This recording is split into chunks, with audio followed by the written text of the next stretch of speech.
All right, so now that we are able to identify the vertex and whether it's a min or max and the axis of symmetry, now we need to be able to go comfortably from standard to vertex form and from vertex to standard form.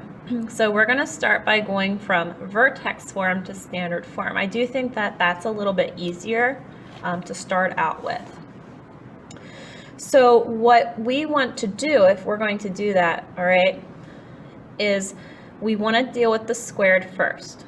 So what we're not allowed to do is you can't take the squared and distribute it into the parentheses. Because there's a subtraction problem inside, that is a PEMDAS violation. So the way that we're going to handle it is, if you think about what squared means, it means, hey, write the thing twice. All right, so something times itself. That's what squared indicates.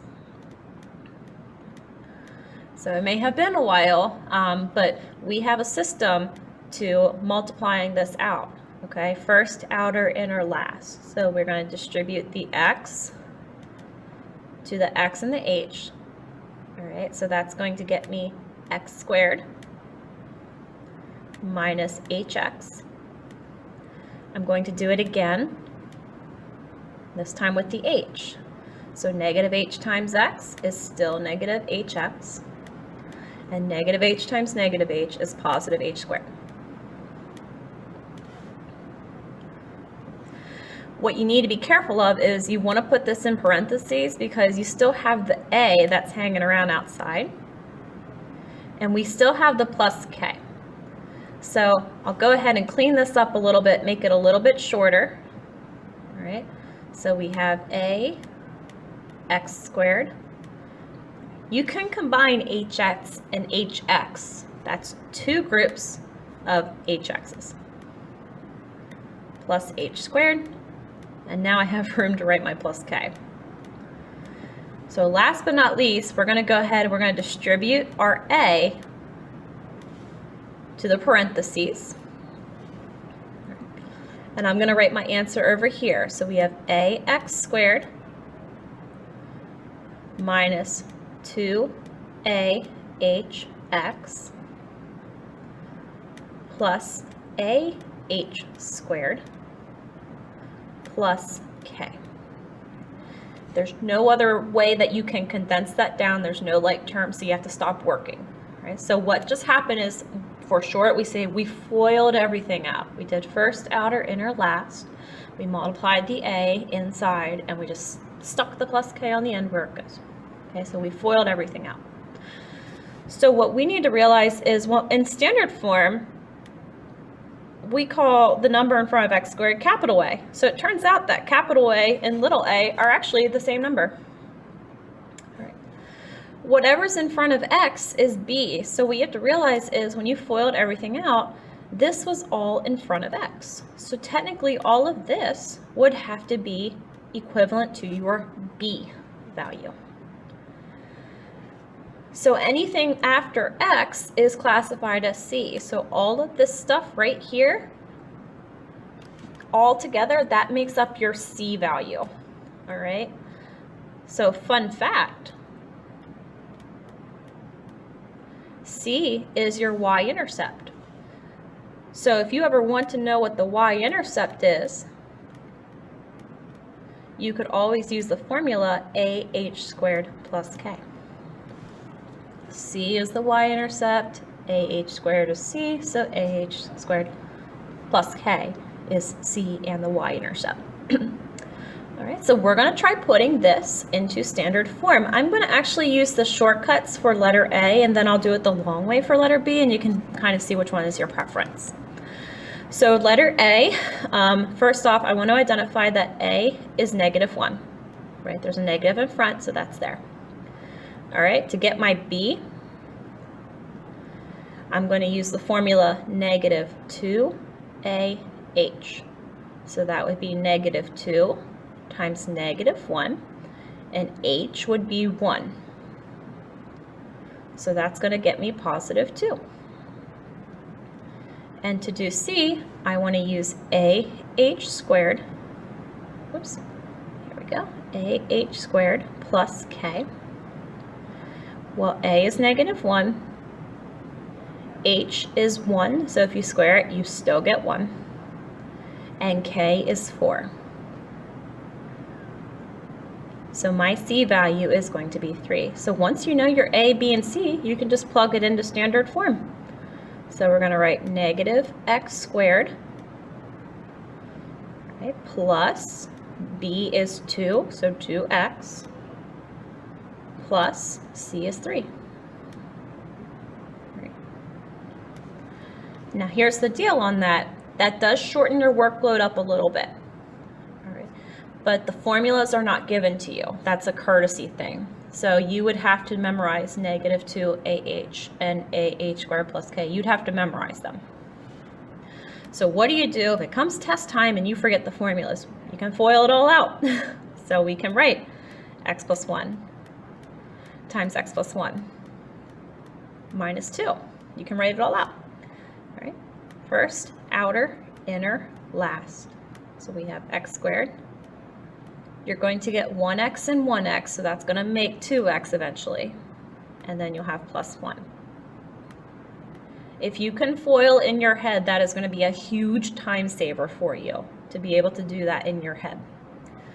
All right, so we're going to get x squared plus 2x minus 1. That is your standard form. So you can pick which one is your preference. The only one is you're going to have to memorize the formulas if you do it the way we did it in Part A. So to go from standard back to vertex form, that's the one that kids struggle with because you do have to memorize the formula. So you have to know what b is equal to. It was negative 2ah, right? If you go back to the previous slide, okay, that's what we had equal to b. From that, we can go ahead and derive the vertex. So we're going to keep in mind that h, comma, k are the letters that denote vertex. So if we have b equals negative 2ah, and I want to know what h is, I can just divide both sides by negative 2a. All right, so that's gone. So now my formula says, hey, you know what? H is the same thing as, and you don't have to put the negative on the bottom. You can put it on the side or the top. I usually put mine on the top. It's just easier for me to do in my head that way. So h is the opposite of b over 2a. All right. Once you figure out your h value, you're going to plug it back in and you're going to find your k. So you can't get k until you get h, because if you were making a table, right, once you get your h value, you have to plug it back into the formula and that gets you the output. So they're a pair. Once you have h and k, you'll already know the a value. Now you know your h and now you know your k. So the vertex formula says a times x minus h squared plus k. Just like mx plus b, your job is to fill in 1, 2, 3 letters. Okay, so before, when we did mx plus b, you filled in m and b. Now in vertex form, you have to fill in a, h, and k. We're going to leave x in the formula. So I'd like to help you with 2 of these and then let you do the other 3 on your own. So I'm actually going to help you with A and E. All right. So if I were to do opposite of B over 2A, I think in my head, okay, opposite of negative 6 is 6 over 2A, 2 times 4 would give me 8. So you'll find if you do a little bit in your head, it's going to be a little bit quicker and less writing for you. And then you absolutely want to reduce. Okay. So that is your h. Okay. Now that you know h, you can go ahead and plug it in. So I'm going to change f of x into y for right now. Just a little bit less writing for me to do. So we're going to do 4 times 3/4 squared minus 6 times 3/4 plus 2. I'm not going to bother with fraction elimination. I'm not solving an equation. I'm just trying to simply condense the right side down to a single number. All right, so y would equal All right, if we do 3/4 squared, we square the top and we square the bottom. 6 times 3/4 would be 18/4. If you want to make it 9/2, you can. I'm going to wait to see where this is going before I decide to do that. And then we have plus 2. I am going to cross reduce the 4 and the 16. And while I'm at it, since everything is in terms of fourths, I'm actually going to change 2 into 8/4.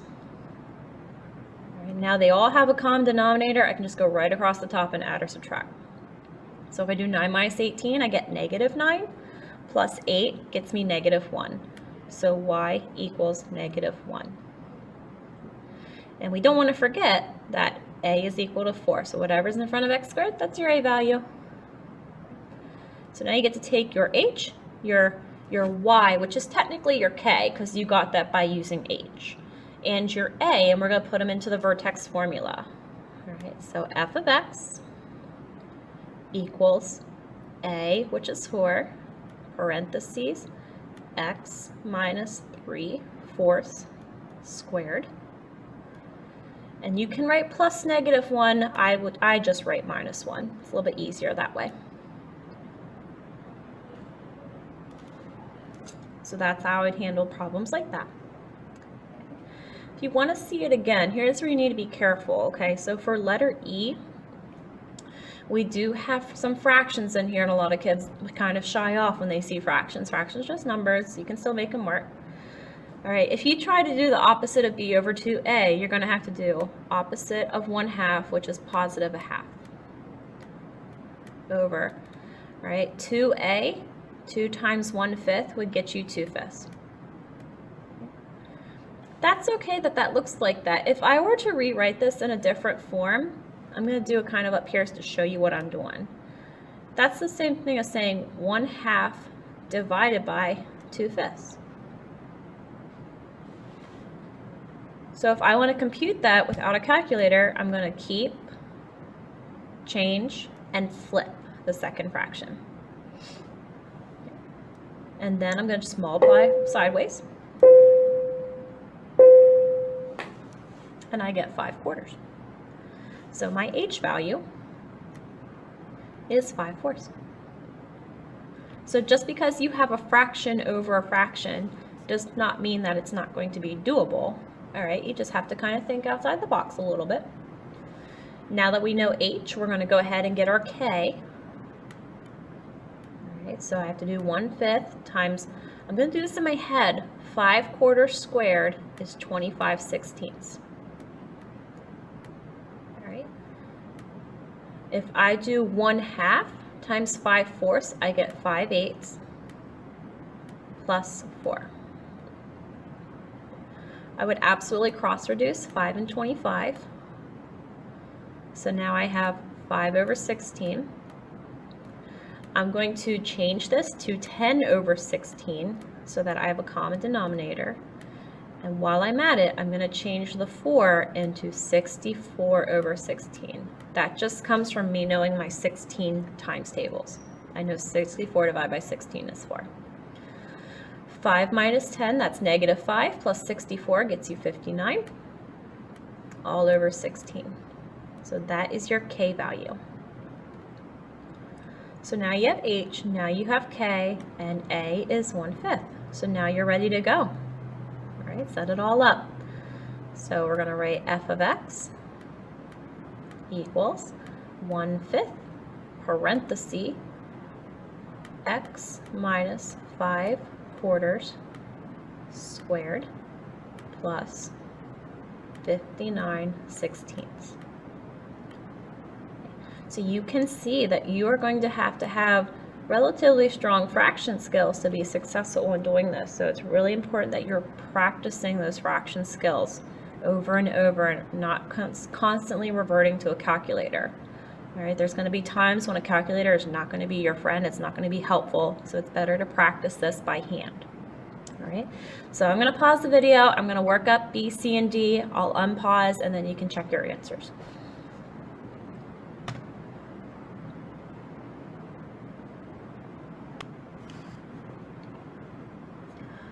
All right, so I apologize. I know my handwriting is pretty sloppy, so I know, just bear with me. All right, so letter B, you should have got 1 for your H, right? Opposite of B, which would be -2 over 2 times -1, which is -2 as well, so you get a positive. So you really have to watch out for your negatives and your positives here. All right, another mistake I see a lot is when I put 1 in for X, I have kids that are doing the square of -1. That's not how this is pronounced. This is subtracting the square of 1. So I have to square my 1 first and then subtract it. So it's -1 plus 2 plus 1. All right, so you know your K, you know your H, you know your A, put them into the formula. All right, same thing with C. All right, so I know opposite of B would be -6 over 2 times that, which is -8. That gets me a positive 3/4. All right, so when I go to square, I just write 9/16. I know that's where it's headed. I'm going to do that part in my head. I absolutely want to cross reduce 4 and 16 to make it 9/4. And I knew that if I did 6 times 3/4, I got 18/4, and that's nice for me because I can just add them together and get 9/4. And then letter D, you had to be careful because you are doing fractions. So instead of writing 1/3, like over 2 times 2/3, I use the division symbol. So I did opposite of B, divided by, I knew 2 times 2 was 4, so I just wrote 4/3.